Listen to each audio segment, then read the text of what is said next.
felt chemistry. I felt this other thing that went beyond the pale of my job, for sure. Johnny clearly felt that way about me, had indicated to me that that's how he felt in many different ways. But at the same time, we were both in relationships, and it is a job, and, it was intimidating. And I just remember feeling kind of intimidated and a little nervous about that. And I also was in a relationship, so we went our separate ways, and I didn't hear from him for a long time.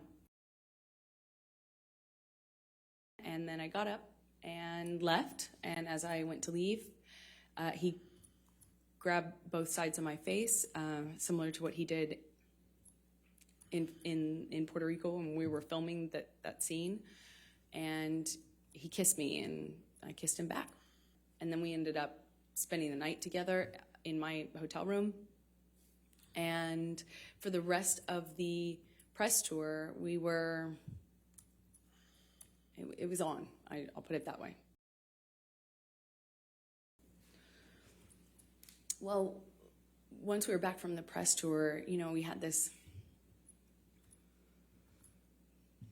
whirlwind romance kind of just in these like beautiful places all over, and we're falling in love and not able to really show it because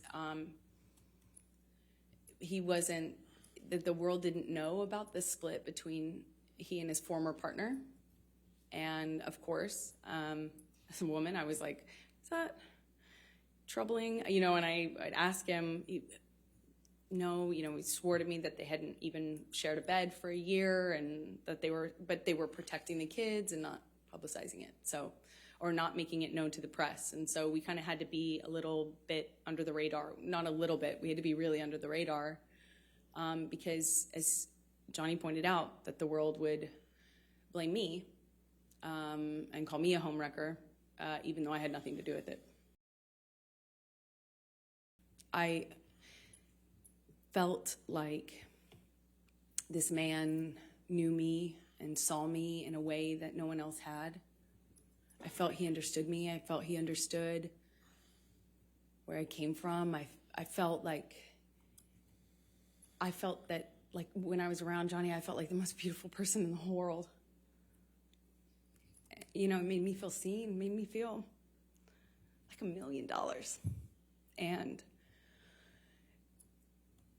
that kind of feeling where, he's just lavish gifts and lavish expressions of love, and how he had never met a woman like me. I remember he took the foil off of this bottle and put it on my ring finger, and I had only been with him like days, or maybe it was weeks at the time. Yeah, it was probably about a few weeks, but it just felt very intense. I noticed he was drinking Beck's and tea, but like lots of tea.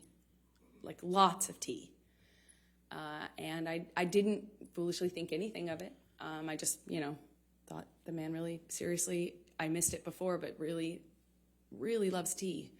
And we had this beautiful, less than a week probably, trip in the Bahamas, a private island, beautiful sandy beaches.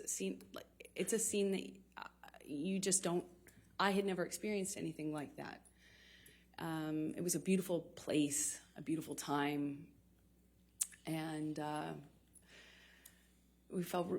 I fell head over heels in love with this man. Johnny had a thing for turquoise, and that eventually, being in the Southwest, it can happen really quickly. I also too really love turquoise, and he loved knives. He loves a lot of things. When Johnny loves things, he does it a lot, lots of it. So he had these daggers that he had given me that they were beautiful in design. And they're, long, curved daggers. And he just talked a lot about knives, had a knife and gun collection.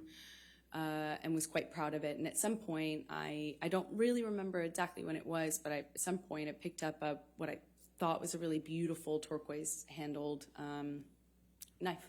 And I had it engraved with a saying that Johnny would say to me all the time, which I, thought was romantic, as funny as that is to say now. And what was the expression, the saying? Until death, hasta la muerte in Spanish.